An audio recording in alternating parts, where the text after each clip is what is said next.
po' di silenzio per favore, un po' di silenzio in aula. Diamo atto della presenza dell'imputato Licciardello Antonino, che è difeso da chi è difeso Licciardello? Dall'avvocato Libera, presente, e diamo atto che l'imputato giace in barella in posizione supina e la barella è stata posizionata sulla pedana dove è posto il banco della Corte. Mi pare che sia evidente che le condizioni dell'imputato sono tali per cui non può utilmente presenziare al dibattimento.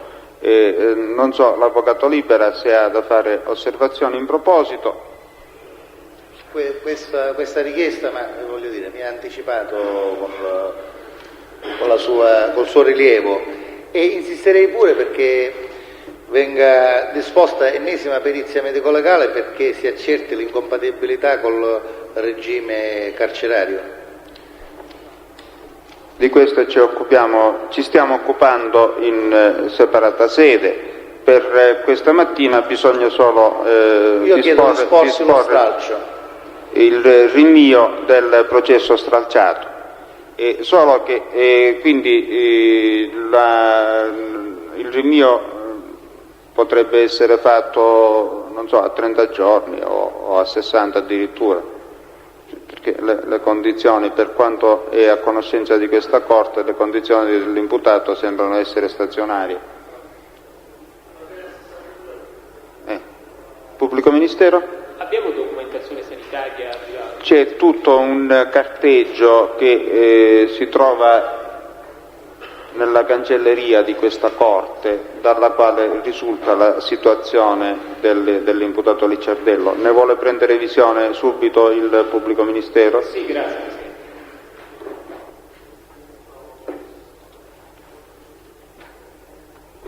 Avvocato Libera e Pubblico Ministero, bisogna emettere ordinanza ai sensi dell'articolo 304 di sospensione del dibattimento per tutto il tempo dell'impedimento dell'imputato.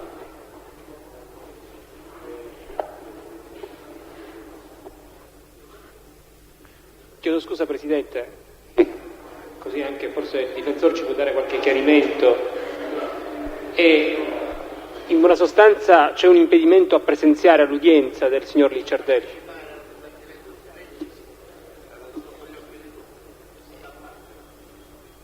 Sì, lasciando stare che sta male, mi rendo conto del tipo di malattia che affligge il Licciardello, ma l'impedimento a stare in udienza, sull'impedimento di stare in udienza c'è una perizia già disposta, signor Presidente? No. È una constatazione che ho fatto io delle condizioni in cui si è presentato l'imputato. Non mi pare che possa rimanere e sopportare un ritmo di udienze come quello che stiamo tenendo, nelle condizioni in cui si trova. Che se fosse possibile che una posizione su una sedia a rotelle, una posizione a concia, non lo so. Io ho avuto notizia peraltro che hanno dovuto anche praticare delle iniezioni durante il tragitto, delle iniezioni antidolorifiche, ritengo. Sì. Comunque il Pubblico Ministero fa richiesta affinché venga accertata la possibilità che Licciardello partecipi adeguatamente all'udienza, Presidente. Per l'udienza di oggi non ci sono problemi, però credo che bisognerebbe fare... Sì, allora, in pratica questo dovrebbe comportare, mi pare, una richiesta di rinvio non molto lungo, perché io avevo detto, mi pare, che sarebbe opportuno fissarlo a 60 giorni, però se il Pubblico Ministero fa una richiesta diversa, sì, il termine non può essere così lungo. Vorremmo un'attività peritale che accerti, al di là di quello di oggi, perché oggi è chiaro che verrà stralciata la posizione, però di fare un accertamento sanitario a brevissima scadenza in modo che si possa obiettivamente attestare questa situazione. Sì, ora però c'è in quella fascicolo di provvedimento camerale c'è anche una richiesta di di arresti domiciliari, mi pare, che per incompatibilità con lo stato di detenzione. Se mi dà la parola, Presidente, io vorrei completare. Non sono d'accordo col pubblico. Sì, ma quello è un discorso da farsi in Camera di Consiglio, non qua. Quindi no, Presidente, se la Corte dovesse accogliere, perché mi pare legittima la richiesta del pubblico ministero, non siamo medici, contemporaneamente accettiamo pure le condizioni di salute, se sono compatibili o meno con il regime carcerario, e facciamo, come si dice, con una fava due piccioni, no? Mi pare che ci sia stata già una perizia in tal senso agli atti che ha stabilito la compatibilità con il regime carcerario. Sì, ma la posizione si è ulteriormente aggravata perché è stato ricoverato alla neurochirurgia del Cannizzaro, poi alla fisiatria dell'ospedale Vittorio Emanuele, poi nonostante tutto questo è stato portato al Vabbè, di questo allora si provvederà in separata sede, in Camera di Consiglio. È palese che si è aggravata la situazione. Intanto noi stamattina dobbiamo rinviare all'udienza, facciamo a 30 giorni il rinvio, oggi dunque siamo al 6, quindi andremo al 5 marzo 1996, ore 9:30 e seguenti, e la Corte emette ordinanza ai sensi del primo comma dell'articolo 304 del Codice Procedura Penale, ricorrendo l'ipotesi di cui alla lettera A. Dispone altresì l'accertamento in ordine alle condizioni di malattia del Licciardello ai fini di valutare la possibilità o non di presenziare utilmente alle udienze successive. Per il resto si vedrà poi in Camera di Consiglio. Quindi Licciardello può tornare al centro di Messina, dove è attualmente ricoverato.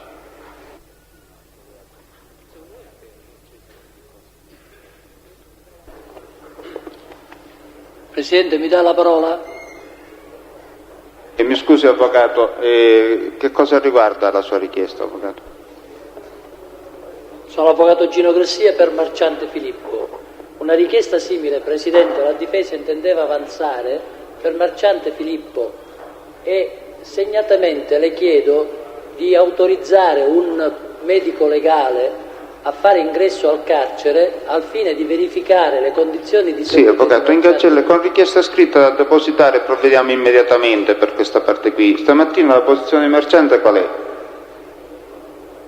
Con riferimento a quest'udienza? Mi pare che per stamattina abbia, come per altre udienze, rinunciato. Va bene, allora no, per il momento il problema non si pone. Sì, Presidente, allora la deposito nel corso della giornata per poter avere l'autorizzazione. Sì. Il problema era di avere la possibilità di un responso medico prima di poter esercitare Marciante il suo diritto, la sua facoltà di poter per scegliere se andare a Torino o meno.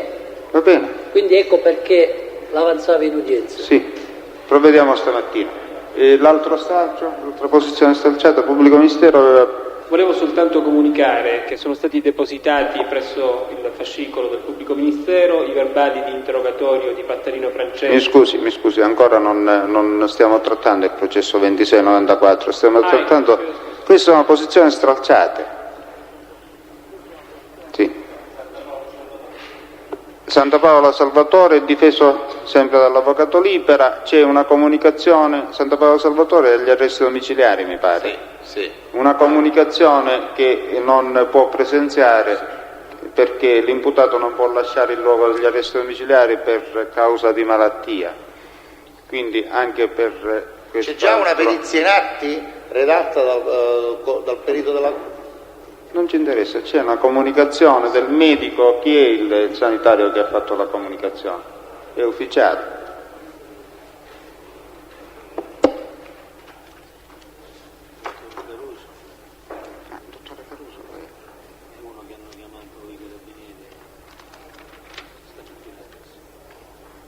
Cioè, noi abbiamo l'attestazione del dottor Giuseppe Caruso che mi si dice qui dall'ausiliario che è un medico che è stato chiamato dalla scorta.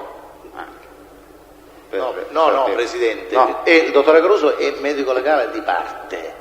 Io richiamavo l'attenzione della Corte al fatto che, mi pare 2 mesi fa, non ricordo esattamente, la Corte emise ordinanza con cui nominò perito il colonnello Franco.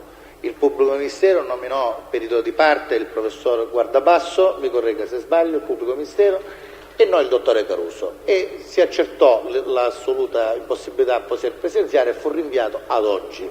Persistono le condizioni di impossibilità a presenziare, trattasi è intubato, ha catetere alla vescica, poi tubo. Quindi lei chiede il rinvio della trattazione del processo. Pubblico ministero?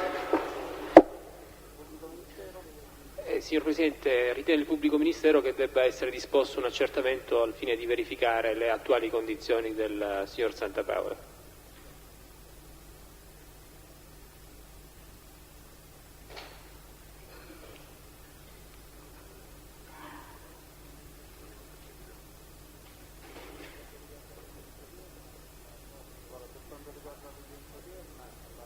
Allora, per quanto riguarda l'udienza odierna, la Corte si rifà alla documentazione sanitaria già in atti e ritiene legittimo l'impedimento dell'imputato e rinvia la trattazione del processo all'udienza del 5 marzo alle 9:30 e seguenti. Emette contemporaneamente ordinanza di sospensione ai sensi dell'articolo 304,1 Codice Procedura Penale e si riserva l'accertamento sull'attuale situazione di malattia ai fini della utile presenza all'udienza dell'imputato.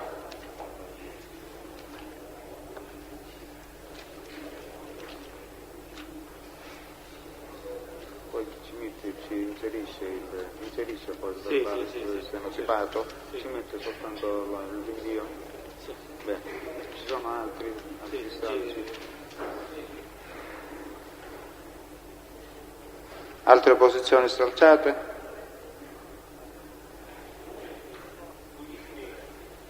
Puglisi Pietro è presente? Sì. È difeso? Sì. L'avvocato Russo o l'avvocato Catania possono sostituire l'avvocato Bassanisi o l'avvocato Aragonese per Puglisi? L'avvocato Catania. Allora, l'avvocato Catania. Non so se l'avvocato Catania ricorda la motivazione del provvedimento di sospensione del processo nei confronti di Puglisi. Era preordinata ai fini dell'applicazione dell'istituto della continuazione, ovvero della declaratoria di ne bis in idem, perché sarebbe solo per una parte stralciata, sarebbe se non ricordo male, la partecipazione all'associazione finalizzata al traffico degli stupefacenti, mi pare, per cui il Puglisi ha già riportato condanna in altro processo, sì.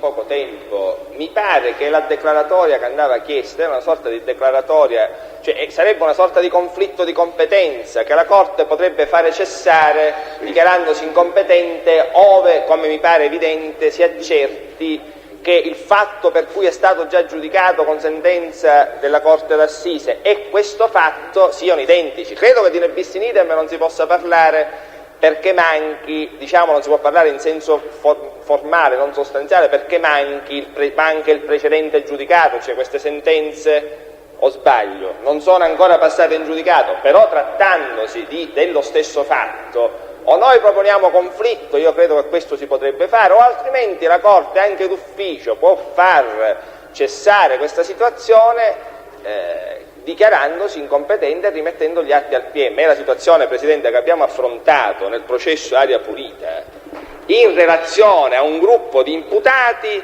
che aveva riportato condanna nel processo che sempre ella, peraltro, da tutte e tre da lei presieduti questi processi, in relazione al processo celebrato davanti alla terza sezione. Nel processo Aria Pulita. Sì, avvocato. È chiaro, però il problema era stato posto in questi termini dal difensore di Puglisi e la Corte ritenne su quella domanda soltanto di stralciare la posizione e sospendere questo giudizio in attesa della formazione del giudicato, oppure in attesa ai fini di una dichiarazione di ne bis in idem, oppure dell'applicazione dell'istituto della continuazione. Ma ora le sentenze sono passate in giudicato? Non lo so, non credo. E allora credo che io quindi permangono le condizioni per la sospensione, e quindi deve essere rinviato il processo. Solo questo oppure, Presidente, visto che si tratta di una questione delicata, magari rinviamolo e poi ne parlano i difensori. Comunque allo Stato credo che si può insistere nel continuare la sospensione. Il problema che si pone è un altro, avvocato, perché anche in questo caso il comma 1 dell'articolo 304, mi pare che alla lettera A, prevede la sospensione dei termini di carcerazione quando la sospensione del processo è fatta su richiesta dell'imputato. Ora non so se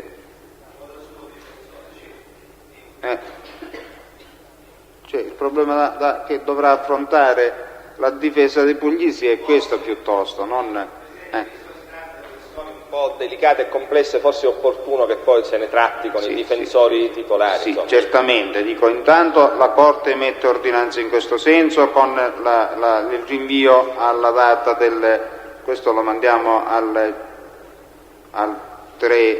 2 di aprile, perché fare un rinvio a breve non ha senso in questo caso.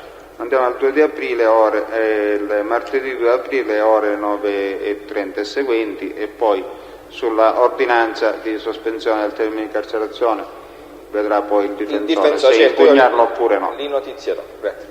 Bene. Mi pare che non c'è altro, possiamo chiamare il processo 2694, è stato già chiamato, possiamo iniziare nella effettiva trattazione. Diamo atto della presenza degli avvocati Pogliese, Viscuso, Danna, Dionisi, Amato e Fichera e Antilla. Da questa parte poi abbiamo l'avvocato Libera, l'avvocato Reina, gli avvocati Guzzone, Franco Russo, Rizzo, Catania, l'avvocato Ragusa, l'avvocato Gino Grassia. Mi pare non c'è altri. Bene, allora possiamo procedere. Il pubblico ministero?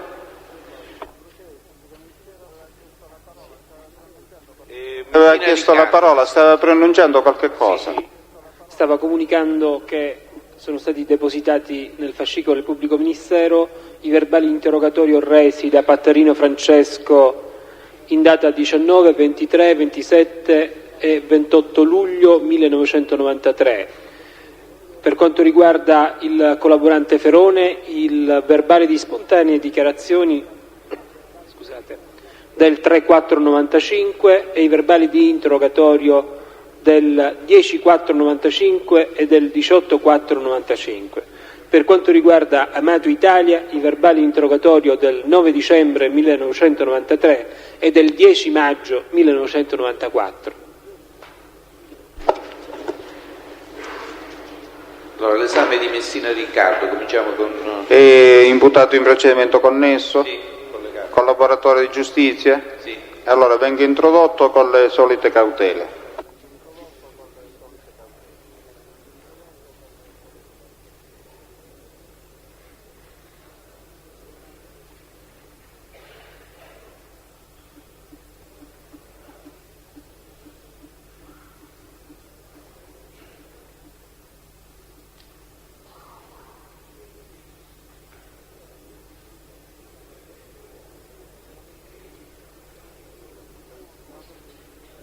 Buongiorno. Lei è il signor? Messina Riccardo. Messina Riccardo. È imputato in quale procedimento, Messina? Cioè io sono imputato con Vanni Savasta. Lei è imputato in un procedimento che riguarda un'associazione di stampo mafioso denominato Clan Savasta. È in corso l'indagine, il procedimento di primo o secondo grado, com'è la situazione? Ancora un... Il processo, diciamo, si deve fare. Che si deve fare il processo in primo grado. Ha un difensore? Sì. Chi è? Enza Angelini. Enza? Angelini.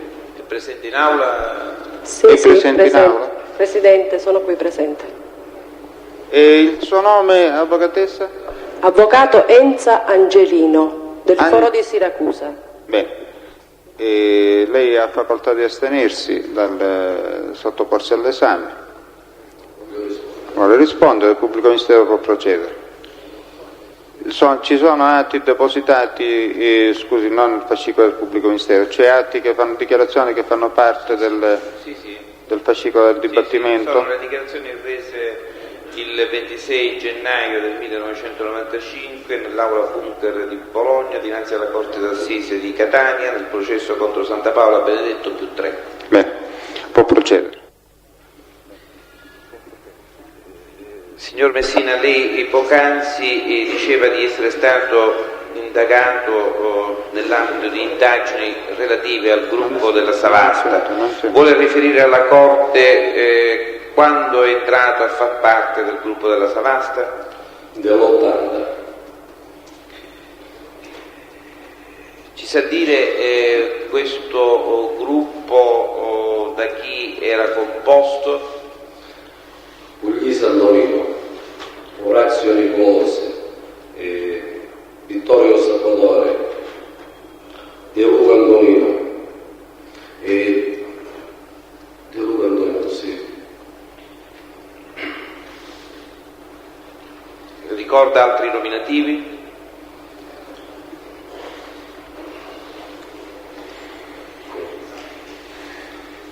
Ce n'erano tanti, c'era anche Filistati, Ragonese Francesco, Ranno Gaspare, Ranno Francesco. Lei ha commesso omicidi? Sì. Quali omicidi e in quale occasione? Presidente, c'è opposizione a questa domanda? Può rispondere. Posso rispondere? Caruba Vincenzo, Pitterà Giovanni, Di Pasquale, detto Turimbattù. E questi omicidi nell'ambito di quale guerra, se c'era una guerra, sono stati commessi? Presidente, c'è opposizione, è suggestiva la domanda. La risposta. Scusi, deve essere posta in altro modo la domanda.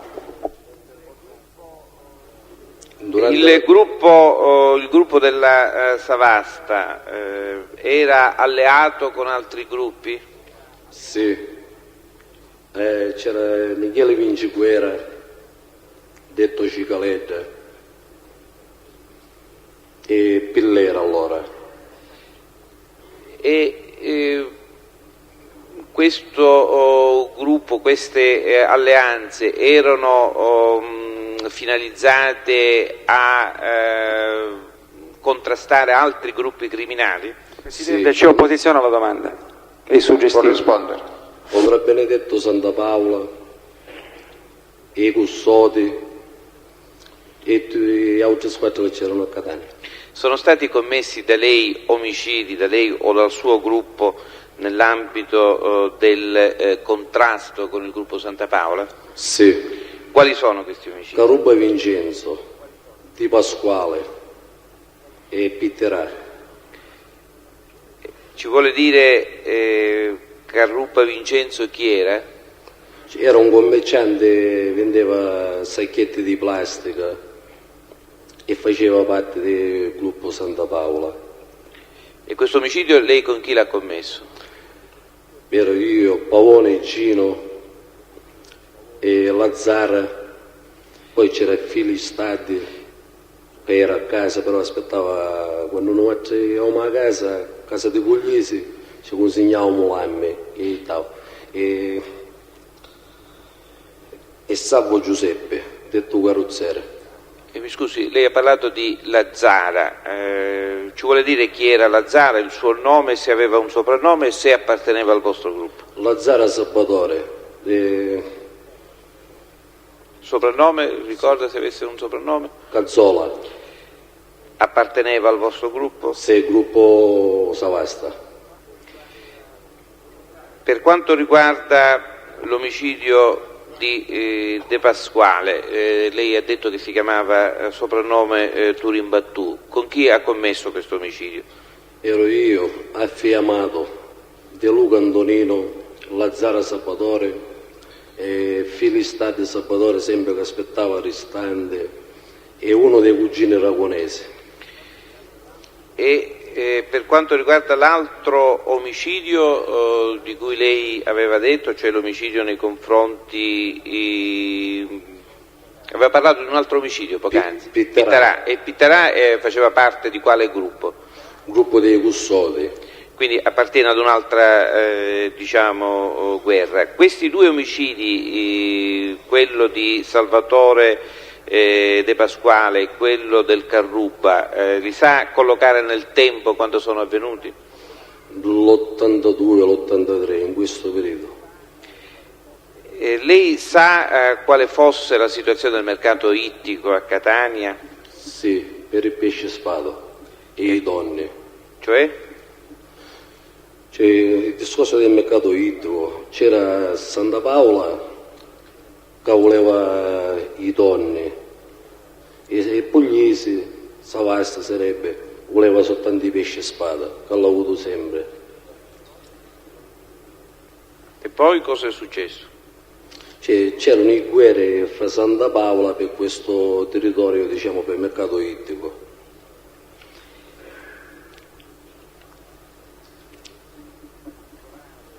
E in particolare ci sa dire il momento di queste guerre per il pesce spada o per altri prodotti ittici?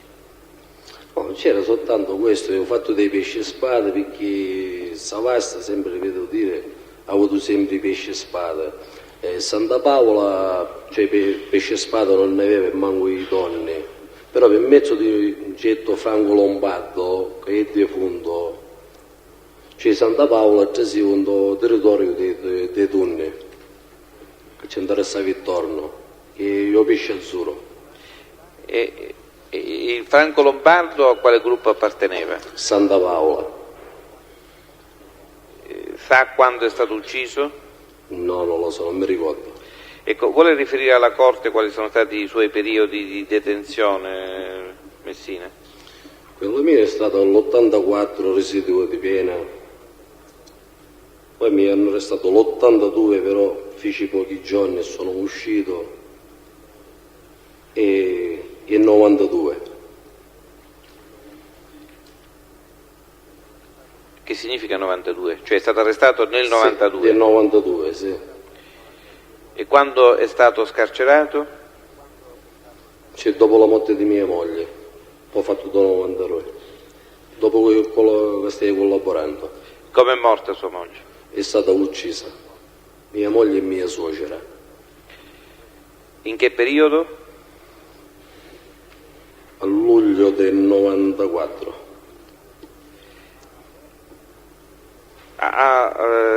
Lei ha reso dichiarazione, come ricordavamo all'inizio, il 26 gennaio del 95. Ha altre cose da aggiungere con riferimento all'organizzazione del Santa Paola? Sì.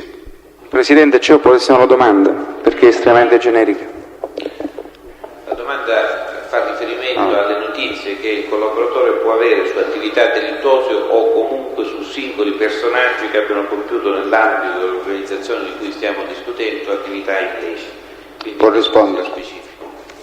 Prima dei miei arresti nel 92, ero confidato di Lanzarote Salvatore, detto Turiaggio, dice che Santa Paola ci arrivavano oggetti d'oro, circa 50 kg, Puglisi, assieme al gruppo Sciuto, hanno comprato una partita d'oro, circa 10 kg, 15 kg di oro.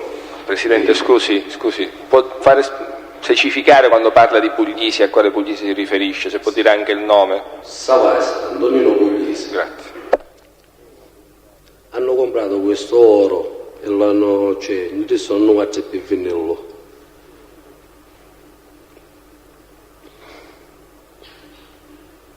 E poi? E tutto il ricavato, i soldi ci portavamo a Puglisi. Mi faccia capire perché c'è questa vicenda della partita d'oro, la vuole un po' riepilogare, ripetere? Sì. Allora, Lanzarotti Salvatore. Lanzarotti fa parte di quale gruppo? Savasta. Ecco, allora Lanzarotti Salvatore? Mi ha detto a me, perché ci visto io l'oro, Salvatore ci stava, dove l'hai preso questo oro? Dice da parte di Santa Paola, se l'hai comprato tu, dice no, dice Sciuto e Savasta, dice, sarebbe Orazio anche Nicolosi. Sciuto chi sarebbe? Pippo Tigna, che è defunto. Che è defunto, Sì. Che eravamo uniti a questo gruppo, l'alleanza. E vendiamo st'oro, tutto ricavato ci portiamo a Puglisi. Ecco, non ho capito, dico, quindi quest'oro era oro, sarebbe stato, mi faccia capire, era oro, a chi apparteneva quest'oro? A Santa Paola. E voi l'avreste venduto per conto? Di Puglisi, perché Puglisi l'ha comprato dei componenti di Santa Paola. Ah, cioè è oro comprato del gruppo Santa Paola. Ma da chi materialmente, da chi è stato comprato, lei lo sa?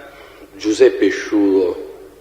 Sì, da chi l'ha comprato Giuseppe Sciuto? Non lo so, di preciso non lo so. Questo fatto a quale epoca si riferisce? 92, prima del mio arresto. 2 mesi prima del mio arresto. Non ci sono altre domande? Controesame? Presidente, le chiedo scusa, l'avvocato Russo, semplicemente in riferimento a quest'ultima domanda, 82 ha risposto il collaborante a domanda del pubblico ministero. 92, può specificare in che periodo del 92? Guarda, non mi ricordo perché mi avevano contestato Lanzarotti. Prima parte del 92, seconda parte? Quando gliel'ha confessato Lanzarotti? Prima del mio arresto. Cioè? Non mi ricordo il giorno quando mi hanno arrestato. Quindi non ricorda neanche il mese? No. Non sa dire, in buona sostanza, il periodo in cui questo passaggio sarebbe avvenuto? No. Non sa dire se fosse più vicino a gennaio o a dicembre del 92, non lo sa? No, non mi ricordo. Va bene, non lo so, non mi ricordo. Non lo sa, va bene. Altre domande? Signor Presidente, sì. Sono l'avvocato Viscuso. Sì.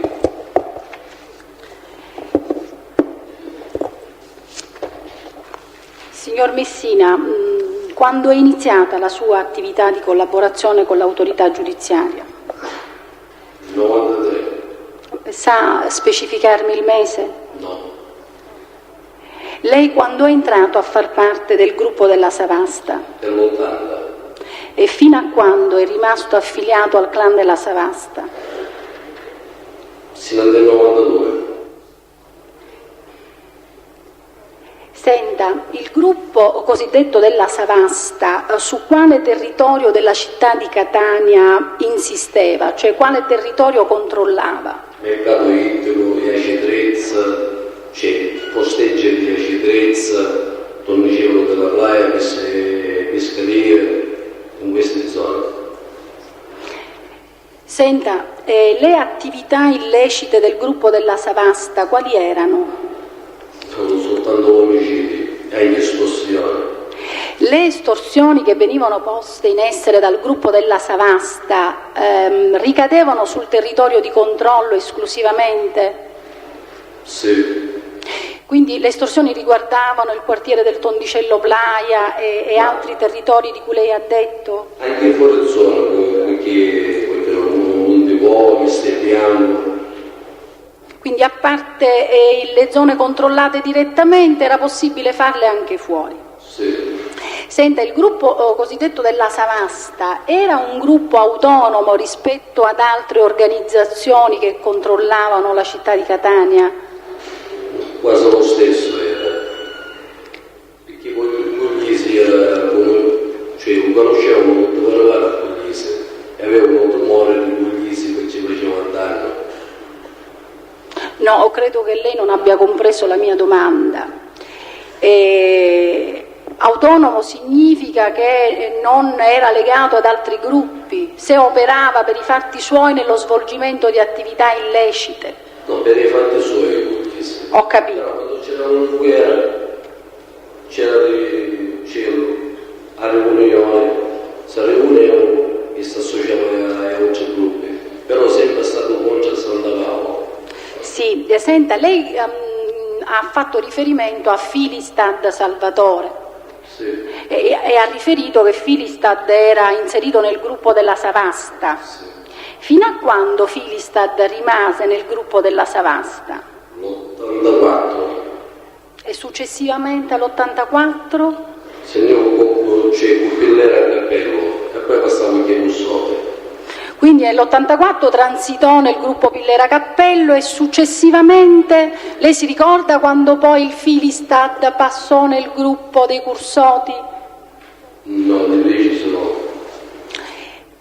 Senta, lei sa le ragioni per cui il Filistad si staccò dal clan della Savasta? Sì. Me le può indicare? Per il mercato ittico, perché i pugliesi si richiamano tutti i soldi diciamo ricavavano, era tutto dei pugliesi.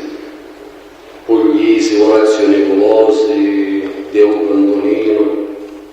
Ho capito. Non c'era niente. Ho capito. Senta, lei ha fatto riferimento all'omicidio di De Pasquale e all'omicidio Carruba. Mi sa indicare le ragioni che determinarono la morte di questi due? Di Pasquale? Sì, perché per quale motivo venne ucciso De Pasquale? Perché era cugino, prima di tutto perché era cugino di Santa Paola e secondariamente perché vecchi rapporti del carcere di Augusta. Ho capito. E Carruba? Carruba perché c'era il cugino di Puglisi a Fioreale. Comunque Carruba aveva un posteggio, il Reale aveva un posteggio pure. Cioè, Reale vendeva i pozzi e Carruba vendeva i busti di denaro. Ho fatto un posteggio, diceva che ci buttava un po' fastidio e Puglisi continuò di uccidere Carruba e Vincenzo e anche perché faceva una staffetta a Benedetto Santa Paola. Senta, lei ha fatto riferimento ad una guerra scoppiata per il controllo del mercato ittico di Catania. Mi sa indicare la data, l'anno in cui questa guerra ebbe inizio e quanto durò? Dall'80 all'83, 3 anni. Nessun'altra domanda, grazie. Avvocato Guzzone. Dunque, di questi passaggi di Filistad al gruppo di Cappello e successivamente al gruppo dei Cursoti, lei di questi movimenti è certo? Sì. E questa certezza da che cosa deriva? Cioè, i Filistadi una volta venuto a casa mia durante la guerra fra i Cussoti, fra Pillera e Savasta. Infatti i Filistadi mi hanno confessato, dice, la mia anima contro di te, dice, non spara, penso che quella tua è lo stesso. E gli ho detto sì, è lo stesso. Grazie Presidente. Altri interventi? Sì, l'avvocato Grassia, Presidente. Prego. Signor Messina, a quale Francia dei Cursoti da ultimo ha fatto parte Filistad? Come si chiama? Non mi ricordo come si chiama, però è defunto. C'è un maritato che faceva parte del maritato, che c'era un componente della parte del maritato che organizzava i corsi e era rappresentante a Catania. E Filistad di quale gruppo, Francia dei Cursoti o sottogruppo ha fatto parte? E gli ho detto,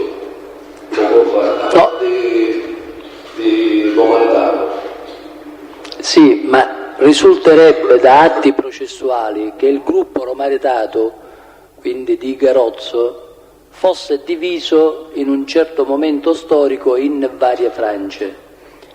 A quali di queste frange o sottogruppi, secondo le notizie in suo possesso, avrebbe fatto parte Filistad?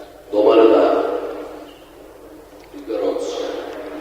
Sì, ma io insisto nel dirle, il gruppo di Garozzo in un certo momento storico risulterebbe da carte processuali di altri procedimenti, sarebbe stato diviso in vari gruppi, in vari sottogruppi. Ma avvocato, si oppone alla domanda, è il gruppo dei Cursori, non il gruppo Garozzo. Il gruppo Garozzo ha una sua individualità, una sua... Pubblico ministero, scusi. Mi oppongo alla domanda perché parte da un presupposto non precisato.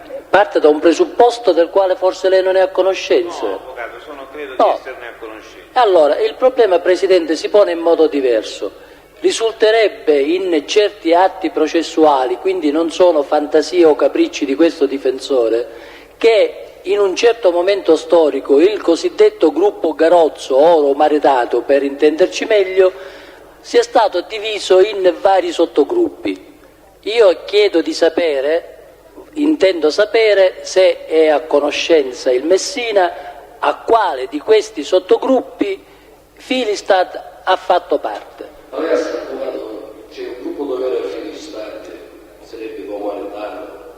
Sul gruppo dei Cursori stiamo in tanti gruppi, perché quando si organizza c'è un ragazzo, diciamo, che prende sale, già si fa un gruppo per conto solo. Allora ho ragione io. Un gruppo dei Cursori si è spaccato in tanti tromboni.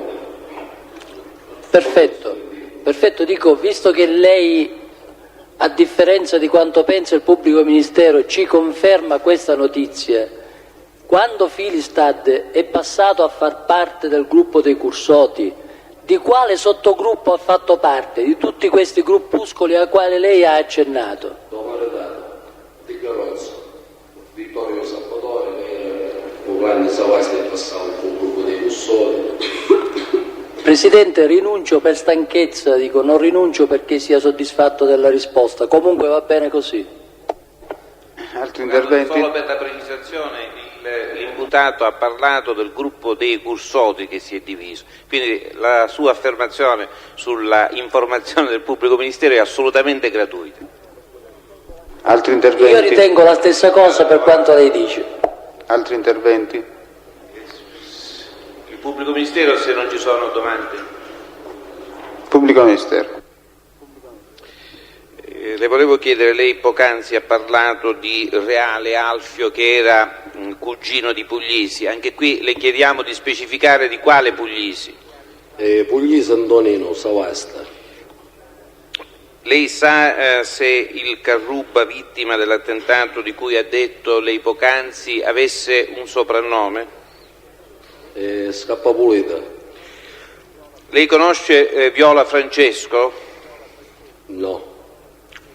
Conosce un pregiudicato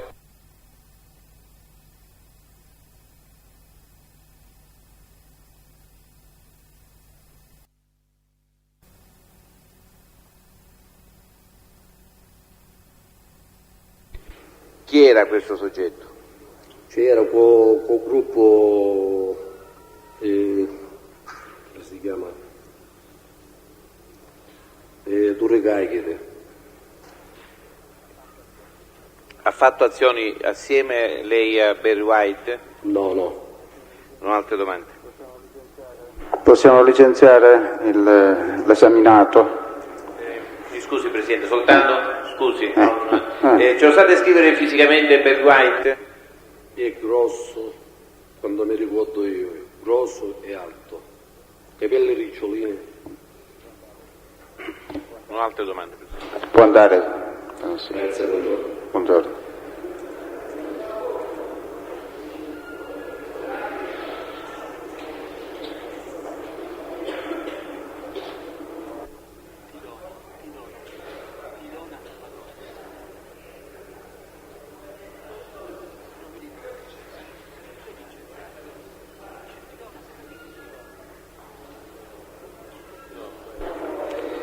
il test successivo.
Scaravilli Conso.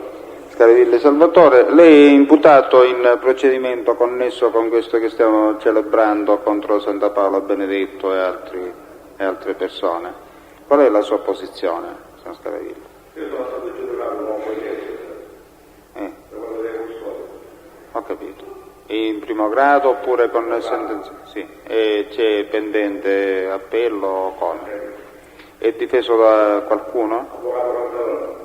Avvocato Calderone c'è? Avvocato Amato può sostituirlo? Sì, Presidente. Allora, Avvocato Amato, suo difensore, la legge le consente di astenersi dal sottoporsi all'esame, signor Scaravilli. Vuole rispondere? Il pubblico ministero può procedere. Signor Scaravilli, lei ha fatto parte di organizzazioni malavitose? Sì. Ci può dire da che epoca? Dei custodi. Da quando? Dal 1976. In quell'epoca, signor Scaravilli, oltre all'organizzazione dei Curzoti, esistevano altre organizzazioni malavitose? Sì. Ci può dire quali? Quella di Santa Paola. Ci può dire in che rapporti era l'organizzazione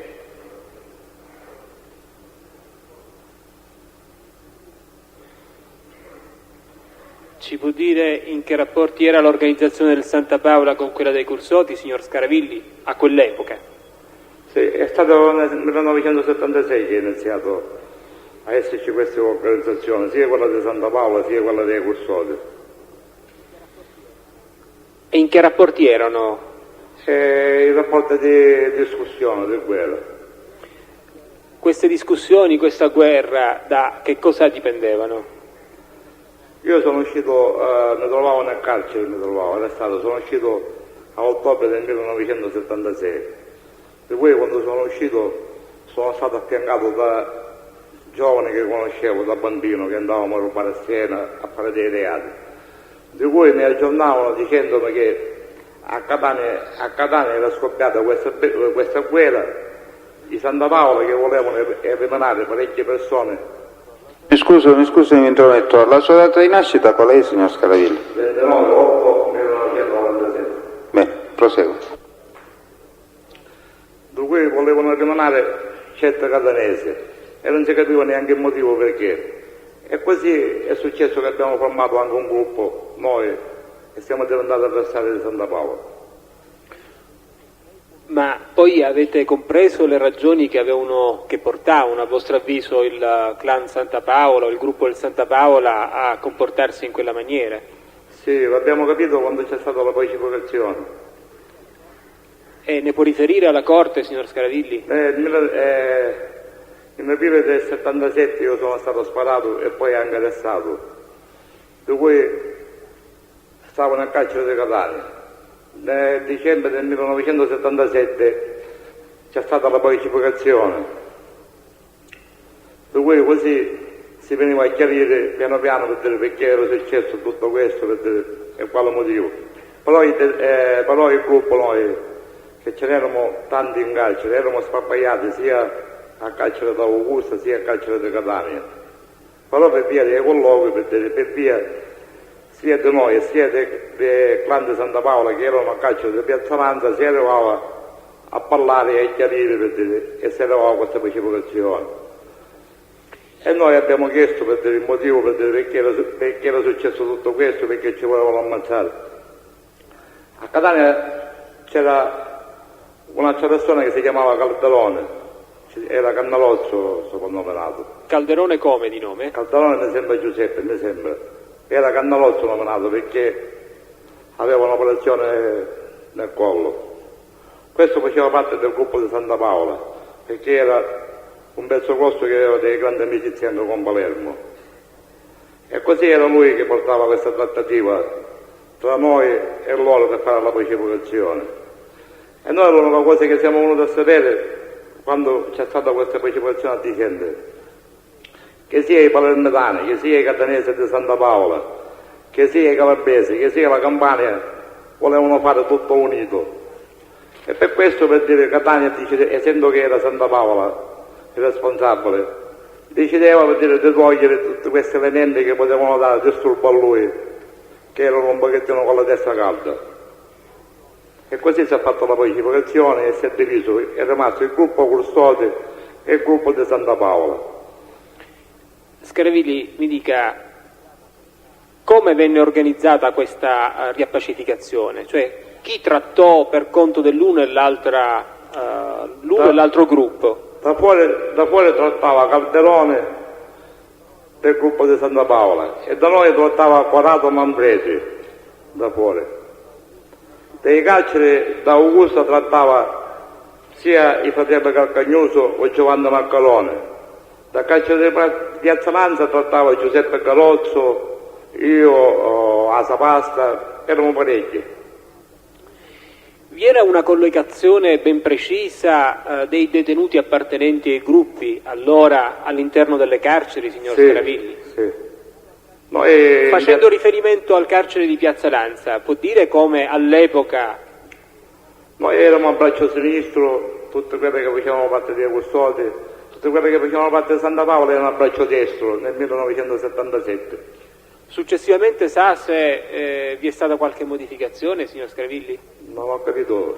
Successivamente gli schieramenti erano sempre questi, cioè le collocazioni dei detenuti all'interno delle celle? No, quando io poi ci sono ritornato nell'84 ho trovato, per dire, che quelle di Santa Paola erano sul braccio sinistro e quelle dei custodi erano sul braccio destro. Lei quando è stata l'ultima volta che è stato ristretto al carcere di Piazza Lanza, Scaravilli? L'ultima volta è quando mi hanno arrestato adesso nel 93. E nel 93 come erano le collocazioni? Nel 93, siccome c'era un braccio, il braccio destro che era chiuso, eravamo tutti al braccio sinistro, eravamo a primo piano i custodi e quella del cappello, e al secondo piano quella di Santa Paola. Allora ritorniamo alla riappacificazione. Successivamente vi sono stati altri contrasti che lei ricordi?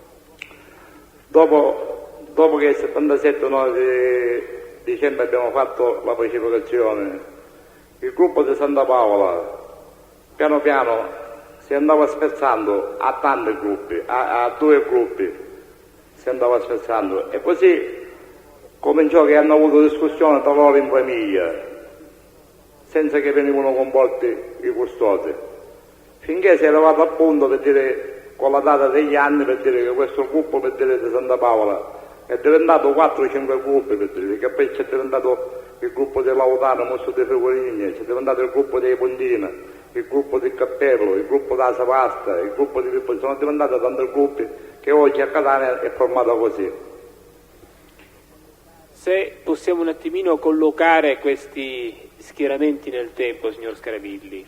Allora, alla fine degli anni 70, inizi degli anni 80, il gruppo del Santa Paola, per quanto è a sua conoscenza, come le risulta che fosse diviso in qualche maniera o fosse tutto compatto?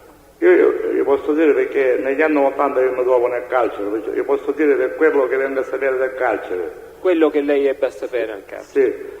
Si divide il gruppo, il primo gruppo che si divide Santa Paola con Calderone, diventano 2 gruppi e hanno delle discussioni tra di loro, dove ci sono anche dei morti.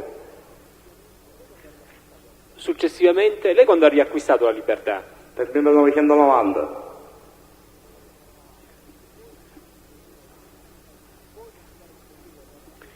Può indicare il periodo allora in cui è stato in libertà, dal 77 al 90, signor Scaravilli? No, io sono stato nel carcere dal 77 al 90. Quindi non c'è stata nessuna interruzione in quell'arco temporale? No. Quindi quando lei ebbe a riacquistare la libertà, signor Scaravilli, sì, mantenne il suo schieramento? Io prima di acquistare la libertà nel gruppo custodi c'è stato uno dei miei fratelli, la palma di mio fratello, che era responsabile del corso anche, dal 1988 fino a che l'hanno ucciso. Il nome di suo fratello? Scaravilli Orazio. E quando lei ebbe a riacquistare la libertà? Sì, dal 1990. Con chi? Ho fatto parte subito di nuovo, facevo sempre parte, mi sono messo a fianco di nuovo del responsabile che c'era in quel periodo nel corso. Chi era allora il responsabile del corso? Angelo Barbera. E chi erano gli altri componenti di spicco di quel gruppo, signor Scaravilli? Il primo ero io, Angelo Strabile, poi nel frattempo, sempre nel 1990, come vengo scacciato io, dopo un po' di mesi viene scacciato anche Jimmy Miano, viene scacciato anche Giuseppe Galozzo. E al momento in cui riacquistò la libertà, signor Scaravilli, gli schieramenti e i rapporti del vostro gruppo con gli altri gruppi, le altre organizzazioni esistenti sul territorio, quali erano? Erano buoni, all'inizio del 90. E quindi i rapporti com'erano, ad esempio con il clan Santa Paola? Erano buoni, c'erano anche degli amicizie di avvicinamento. E come avvennero queste amicizie di avvicinamento? Io nel 1990, quando sono uscito, siccome ero uno dei più vecchi dei custodi, e la maggior parte che ho trovato dei custodi erano tutti giovani, E così per dire no.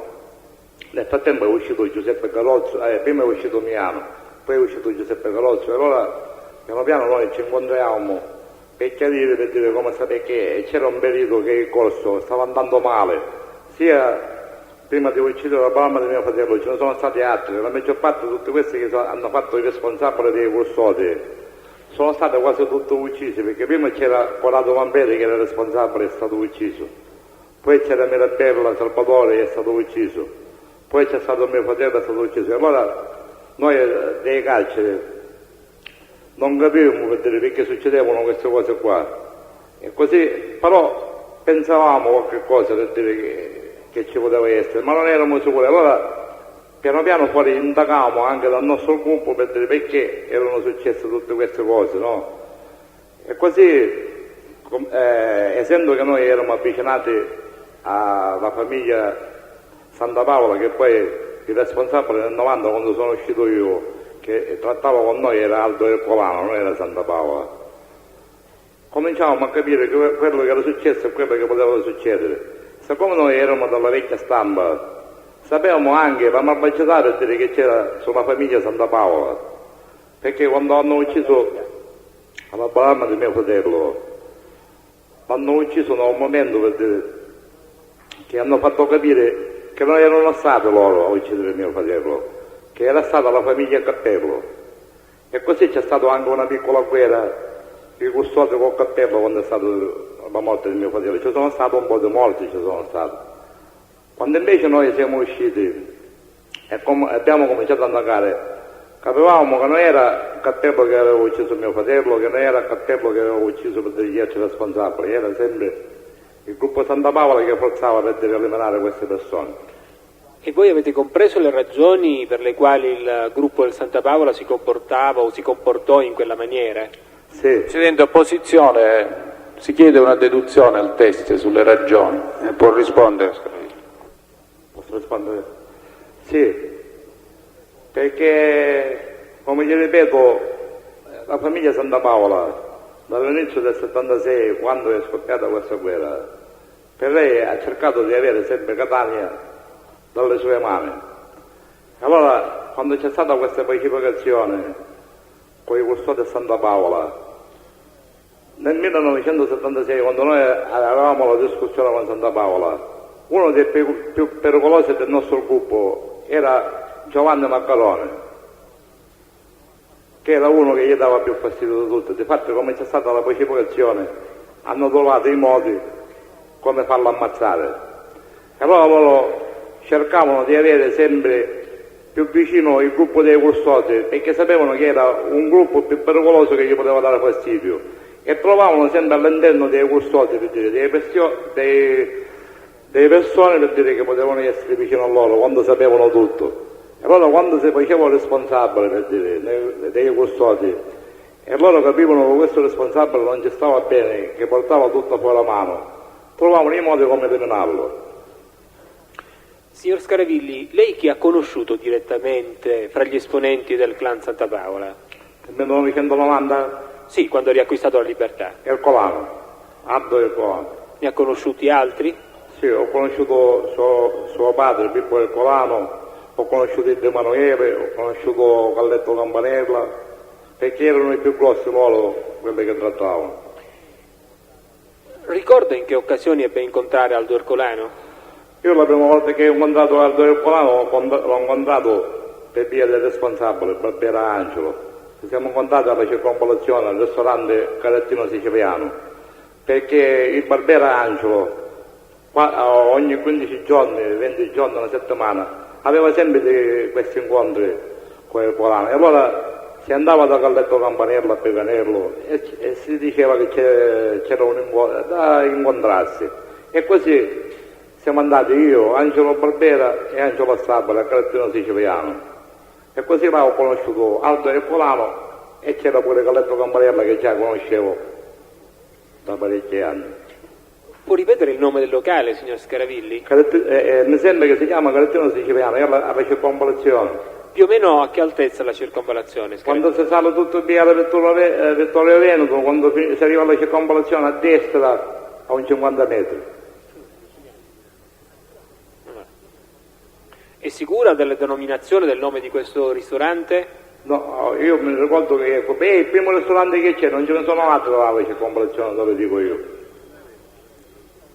Andando verso il mare, sulla destra o sulla sinistra? Salendo tutto il viale Vittorio Veneto, sulla destra andando verso il mare. E può dare una descrizione di questo locale all'esterno? Io sono entrato, c'è una sala, quando si entra, poi c'è un separé che si va sulla destra e noi andavamo all'ultimo tavolo su questa parte dove c'è il separé. Avete fatto anche altri incontri in quel locale, signor Scaravilli? Sì, una quattrina. E solitamente il luogo dell'incontro chi lo indicava, signor Scaravilli? Noi sapevamo che quando chiedevamo noi un incontro, Calletto Campanella diceva sempre là, solo posto al ristorante a mangiare. Quindi era il Campanella a indicarvi il luogo? Sì. Allora, in occasione di quel primo incontro, di cosa si discusse, signor Scaravilli? In occasione di quel primo incontro, io così ho conosciuto per dire Aldo Ercolano. Allora, mentre che stavamo finendo di mangiare, Aldo Ercolano diceva, Barbera, come era finita con quel fatto? Barbera rispose e dice, ora ne parliamo qua, mentre che c'è tu, le dici, e vediamo che cosa si può fare. Ercolano rispose e dice, guarda, dice, questo dice, si deve ammazzare il più presto possibile, dice, perché voi sapete, dice, che è infame, dice, è pericoloso, no? Chiedo scusa, chi si doveva ammazzare il più presto possibile? Presidente, scusi, le dispiace se può dire all'imputato di reato connesso se si può spostare un po' dal microfono, perché l'acustica è molto infelice.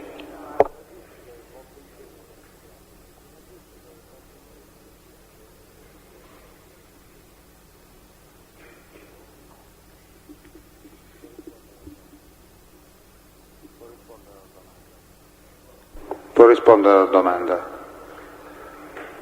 Sì, e allora parlando io ho guardato Angelo Barbera dicendoci, ma di che cosa si tratta?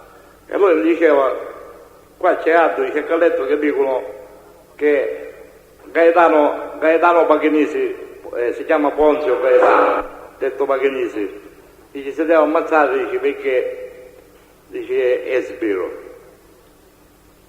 Io mi sono guardato in faccia la condotta, non ci sono risposte, non ho risposto in quel momento. Quando abbiamo finito di mangiare, che ci siamo salutati e ce ne stiamo andando, io sono nella macchina con Angelo Barbera, siamo Angelo Stabra, io dico Angelo Barbera, Angelo ci ho detto io, ma come mai si prendono questa decisione con loro di ammazzare Paghinisi è un compagno nostro? E lui cerca di girarmela nella cosa, si deve ammazzare, è spirito, qua, dai, ci ho detto io. Ma questa era una cosa che si doveva fare, la dovevamo fare noi, la nostra organizzazione, non c'era bisogno che arrivavamo loro a dirci questa cosa qua. Ho detto perché i compagni stessi che vengono a sapere che noi abbiamo fatto una riunione di questa e loro ci chiedono di ammazzare un compagno nostro, dice, ma come siete composti?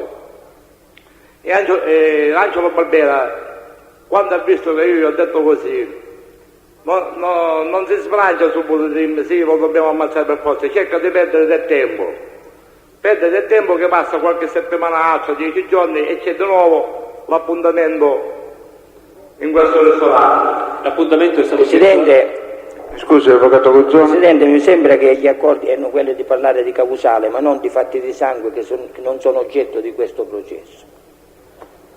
Non ci può raccontare le fasi, il preparativo o d'altro, perché non ci possiamo difendere, signor Presidente.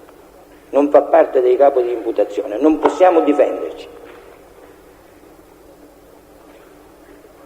Signor Presidente, stiamo parlando dell'incontro e degli oggetti dell'incontro, ancora non si sta parlando assolutamente specificamente. Non possiamo Stiamo chiarendo che la domanda è sulla causale di questo. Sì, ma perché non si parla di altro, signor? Solo causale, ci dica la causale, pensa, e poi c'è obiezione assoluta da parte della difesa.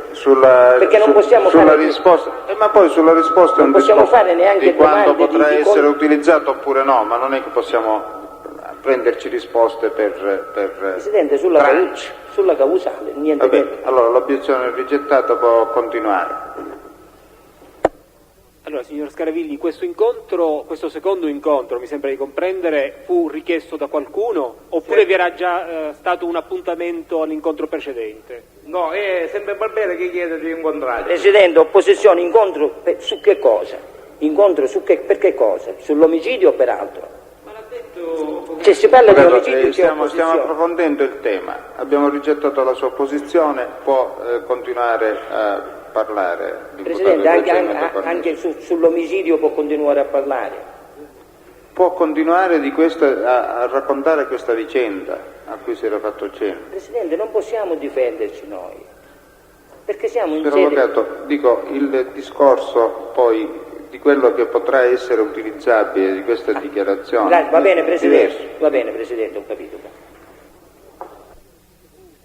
Allora, signor Scaravilli, ci fu allora un'altra richiesta al Barbera per questo secondo incontro. Sì. E l'oggetto di questo secondo incontro qual è stato? Di cosa si discusse? Sì, si discuteva perché, ora gli spiego, invece che noi ci siamo contati al secondo incontro, è successo che noi a Augusta avevamo un commerciante di pesci che pagava del denaro a noi.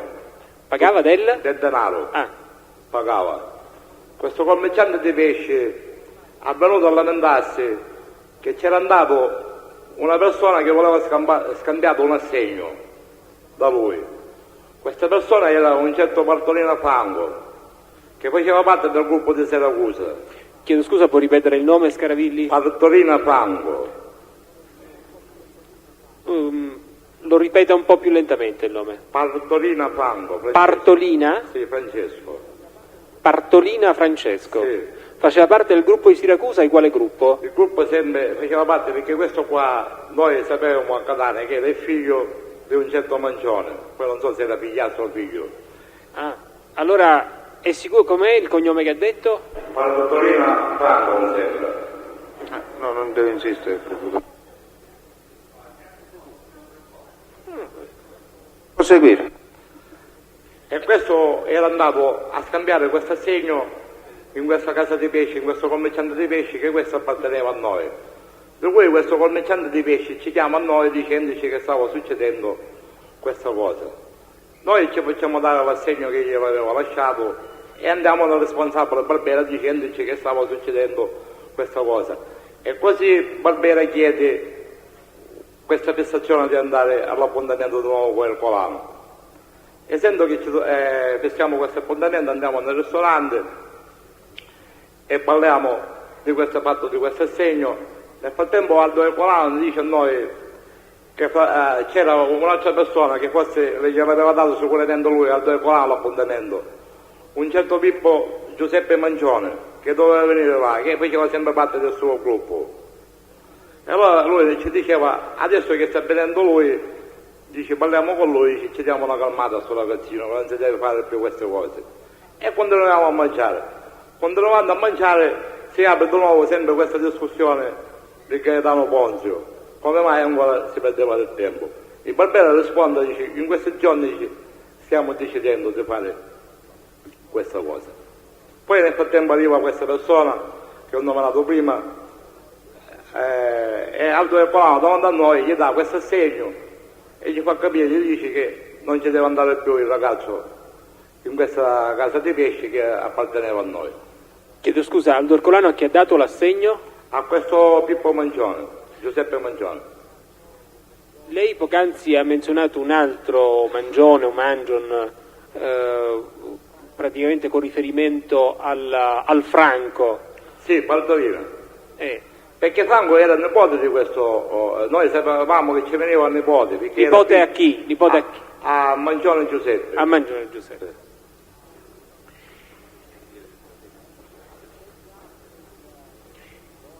Lei sa se il Mangione Giuseppe era parente dell'altro, del Francesco, il fratello. Sì. Il fratello di chi?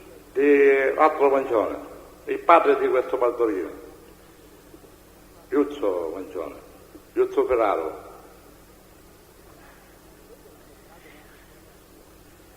Lei ha incontrato mai questo ragazzo?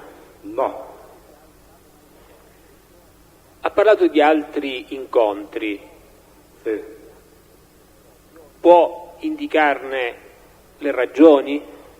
Le ragioni erano, il terzo incontro noi stavamo facendo a San Giuseppe L'Arena, qua vicino, c'era un'agenzia di autotrasporti, di cui nel mese di dicembre del 1996, un 15 giorni prima, gli hanno rubato un autotreno, ma non a lui, alla ditta, a quelle che trasportavano e che portavano in questa ditta qua.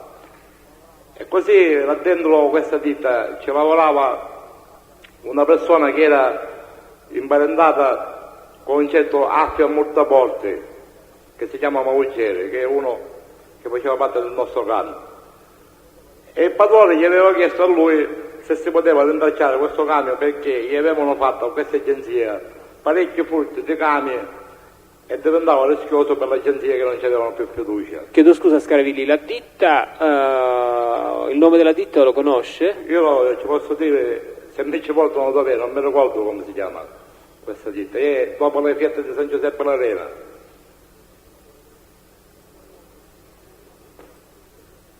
Prego, continui Scaravilli.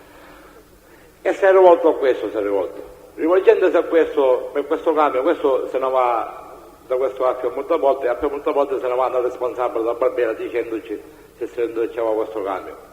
Ci impegniamo a rintracciare questo cambio e troviamo questo autotreno che c'ha la roba dell'autotreno, era tutta collettata, l'avevano scaricata in via Palermo, in una casa così abbandonata.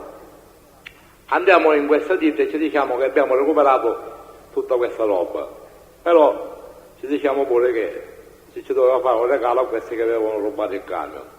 Il padrone è disponibile, si perde un giorno, il secondo giorno questo qua dice, essendoci che il camion ci era assicurato, dice questa roba, dice, ve la potete tenere, dice, non fa niente. E così non si è preso questa roba, ce l'abbiamo tenuta noi, l'abbiamo venduta noi. Nel frattempo noi con Barbera discutiamo, diciamo, ma come mai questo qua ci rubano i camion e non c'è nessuno a dove bussare? Ho detto io, allora questo non paga, è qualcuno che non paga. E così noi proviamo a dire a questo qua se vuole protezione di noi.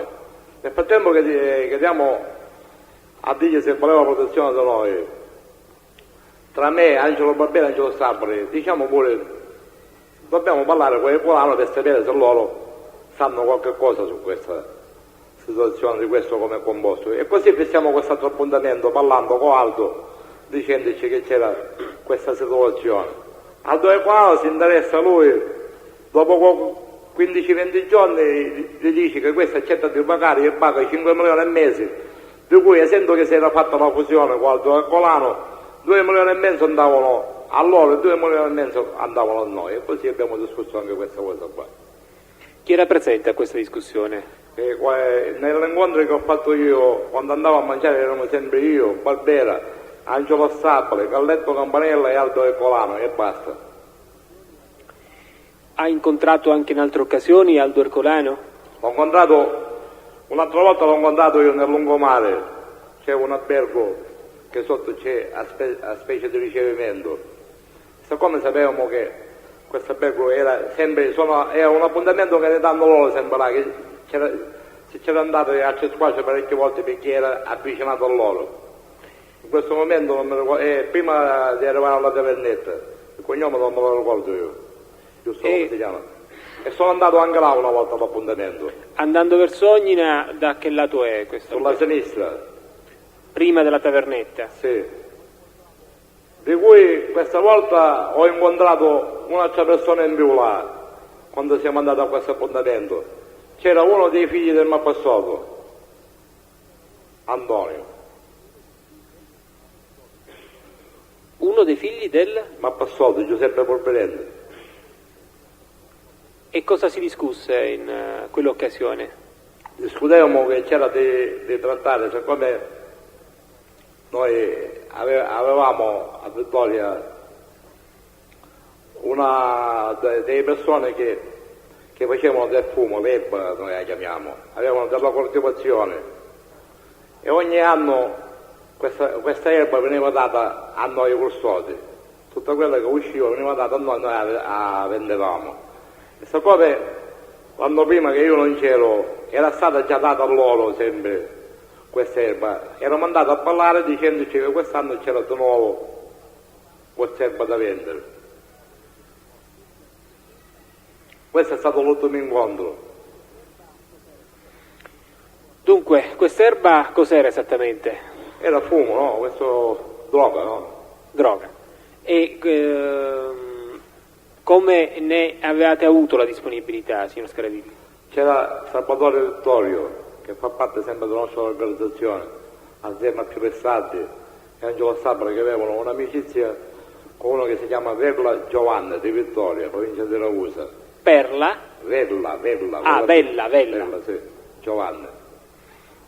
E allora avevate avuto, e come mai dovevate parlarne con esponenti del gruppo del Santa Paola o del Malpassoto?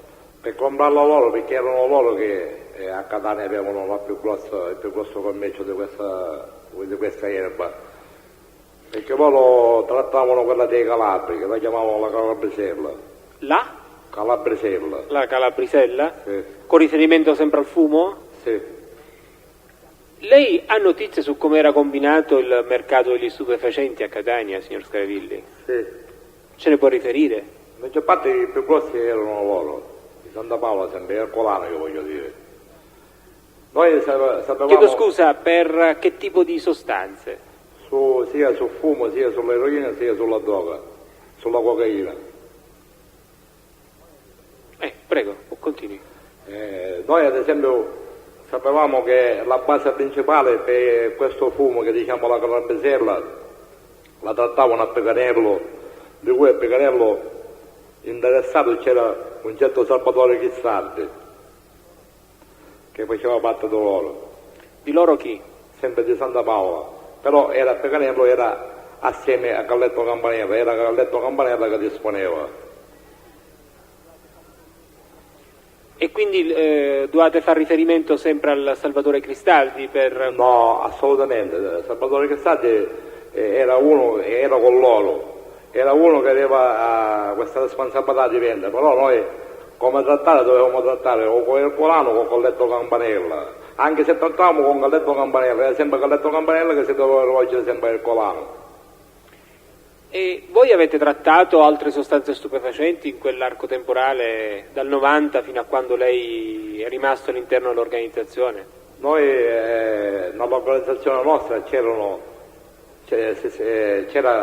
si vendeva anche della droga, però a volte c'erano del nostro gruppo ragazzi che ad esempio poteva succedere a Catania per dire che c'era un'organizzazione che in quel momento c'era scarsezza di droga. E allora noi, per dire, l'organizzazione nostra a corso, c'erano ragazzi che quando c'avevamo scarsezza che noi non ce l'avevamo, si potevano rivolgere a qualsiasi organizzazione. E così, per dire, a volte si rivolgevano, per dire, c'è stato, per dire, un ragazzo, per dire, che questo è stato ammazzato poi, si è rivolto, per dire, a Pecanello, per dire, per comprare della droga, si è rivolto a Galletto Campanella. E come si chiama questo ragazzo? Questo si chiama Giacomo Ugaspeddaro, ci dicono. Com'è? Giacomo Gaspeddaro, è di San Cristoforo, i suoi parenti hanno una pizzeria a San Cristoforo. Ed è stato ammazzato? Sì. Quando? È stato ammazzato nel 1990, prima di dicembre. Lei era già in libertà? Sì. Io ero uno di quelli che sono stato anche nella discussione quando si doveva ammazzare questo qua. Ma per quale motivo doveva essere ammazzato questo ragazzo? Questo ha comprato della cocaina a Pecanello. Ora a Pecanello c'era uno che si chiamava anche Ricciardello, che faceva parte sempre del gruppo per dire di Galletto Campanella, e vendeva la droga anche lui là. Allora questo ragazzo si è rivolto a lui comprando della droga, della cocaina. Ha comprato 16 milioni di cocaina, di cui gli doveva dare questi 16 milioni e trattava a pagamento. Ora quando trattava a pagamento qualcuno che non paga l'organizzazione, che cosa succede, per dire? Non è il Ricciardello che deve chiamare più a questo Giacomo Piesoldi, è il Ricciardello che va da Galletto Campanella, e Galletto Campanella, sapendo che quello appartiene al gruppo nostro, si deve rivolgere al nostro responsabile. E così una sera, perché ci sapevo sempre a Pecanello, incontrandomi con Galletto Campanella mi dice di fare sapere al responsabile Barbera che c'era questo Giacomo che doveva pagare 16 milioni e portava sempre risalto. Io me ne vado da Barbera e gli racconto questa storia. Chiamiamo questo Giacomo dicendoci di pagare questi soldi. Questo non ce l'aveva. Allora dopo un paio di giorni io sono andato da Carletto Campanella, ci ho detto, mi ha detto il responsabile di dargli qualche settimana di tempo che arrivano i 16 milioni. Quando abbiamo visto in questa settimana che ancora questo non raccoglieva questi soldi, abbiamo preso il responsabile 8 milioni e mi dice a me di portare questi 8 milioni a Carletto Campanella dicendo che la prossima settimana aveva le altre 8 milioni. In questi 8 milioni c'era un assegno di un paio di milioni, che era l'unico che aveva uscito questo ragazzo che è stato ammazzato, che gliel'aveva dato il responsabile, dicendoci tieni questo assegno, e la rimanenza l'aveva messo a Barbera. Io mi metto i soldi in tasca per portarli a Peganello, a Carletto Campanella. Durante la strada, dopo che passo la stazione centrale, mi trovavo insieme con un altro sulla macchina, un certo Salvatore Fivestrardi. Ci fermano una battaglia con la motocicletta in borghese, erano i falchi. Ci fanno segnare con la paletta di fermarci e ci fermiamo. Come ci fermiamo, il tempo che quello appoggia la motocicletta, l'altro poliziotto va per perquisire subito a Fivestrardi addosso. Io già pensavo, dicevo, come mi perquisiscono a me, mi trovano questi soldi, pensavo che cosa dovevo raccontarci al poliziotto, no? Nel frattempo che quello sta appoggiando la motocicletta e quello perquisisce a quell'altro, arriva una ciabattuglia dei falchi, di cui ci conosceva, c'era un'amicizia, e gli fa a loro, dice, collega, che c'è? Dice, no, ci non fermano male, dice, amici sono, ci hanno detto. E così quel poliziotto non arriva in tempo a perquisire a me. E chi era questa persona che lei conosceva? Dei poliziotti? Sì. Un certo Pippo. Il cognome non lo conosce? No. Soprannome di questa persona? No, neanche. Ci dicevano Pippo o Pappo, ma non lo so. Perché di più lo conoscevo di più Salvatore Fivestrardi che io. E allora? E così siamo andati a Peganello. Io gli ho consegnato questi soldi a Carletto, ero un pochettino arrabbiato, ma arrabbiato sempre in amicizia. Ci ho detto non mi dicete più di interessarmi per queste cose, e ci ho raccontato la storia che stavo passando i guai con la polizia. Il Carletto Campanella va per scambiare quell'assegno, non so con chi lo scambia, quell'assegno gli risulta vuoto. E si incavola, ci manda a chiamare e ci dice come queste cose. Allora il Barbera, quando ha saputo di questo fatto che l'assegno era vuoto, così si fa una riunione, si fa nella casa di Gaetano Ponzio e si decide di ammazzare questa persona. E così è stato ammazzato dopo. Ricorda l'epoca in cui siete stati controllati? Lei parlava del dicembre 90 quando è stato ammazzato il ragazzo, mi pare. Sì. L'epoca approssimativamente in cui si sarebbe verificato quest'altro episodio? Quanto tempo prima rispetto all'omicidio, più o meno? Non ho capito. Cioè, quando siete stati controllati? Sì, dalla polizia. Quanto tempo prima è avvenuto, prima dell'omicidio? È stato una ventina di giorni, penso, 25, non ci so dire con precisione. Perché la sera che viene ammazzato questo qua, ne vengono ammazzati due nello stesso orario. Persone. E ricorda questi altri due che furono... Sì. No, due, uno più questo un altro, due totali. Vengono ammazzati dallo stesso orario, un altro si chiama Mavilla, la stessa serata. Tornando agli stupefacenti, lei ha trattato altro tipo di stupefacenti per conto della sua organizzazione? Sì. E ha avuto modo di avere contatti con esponenti del clan Santa Paola per questo tipo di affari? No. Lei sa dove era possibile acquistare la droga del clan Santa Paola? No. Sa chi la trattava direttamente? No, indirettamente no.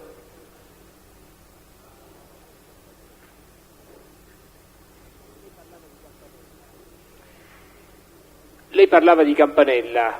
Sì. con riferimento al fumo. Lei non sa quindi dove era possibile rifornirsi di cocaina o eroina laddove era necessario acquistarla da esponenti del clan Santa Paola? C'è opposizione, ha già risposto negando di conoscere. Vuole ripetere la domanda, per favore? Dicevo, ha fatto riferimento durante l'esame il signor Scaravilli a una partita di fumo che era stata venduta alla Campanella e precisando che quel tipo di sostanza stupefacente lo trattava prevalentemente l'organizzazione del Santa Paola. Ho chiesto, in relazione all'eroina e alla cocaina, ha notizia dove era possibile acquistare sostanza stupefacente? Può rispondere. Presidente, mi scusi, dico 2 domande prima il soggetto deponente ha detto io non so chi la trattasse. Avevo risposto per questo mi sono permesso di fare opposizione. Non mi risulta, insomma, non lo ricordo. Anche se non lo sa lo ribadirà adesso. Quindi può rispondere. Sì, per quanto riguarda l'eroina, io posso dire, essendo che a Milano, sto parlando dell'autoparco adesso, il responsabile di Milano era il Jimmy Miano. Jimmy Miano, a fare parte del gruppo Custodia, faceva parte anche del gruppo Santa Paola. Anzi, posso dire che Jimmy Miano in certe cose faceva più parte del gruppo di Santa Paola che del gruppo nostro, con tutto ciò che era Custodio. E allora, quando Jimmy Miano è uscito nel 1996, prima di dicembre, è stato il primo a andare a trovare a Jimmy Miano a Milano, è stato Aldo Ercolano. Chiedo scusa, quando è uscito Jimmy Miano dal carcere? Nel 1996. Nel 1990. 90. Sì. Allora diceva, appena uscito il primo che era andato a trovarlo era Aldo Ercolano. Aldo Ercolano, sì. E il secondo siamo stati noi, io, Barbera e un'altra batteria. Va. E così io sapevo che era Jimmy Miano per quanto riguarda l'eroina, che ci potevamo rivolgere tutti. Per quanto riguarda il fumo, sapevo che si servivano nei calabri perché usavano questa calabresella. Per quanto riguarda la cocaina, non ci so dire niente.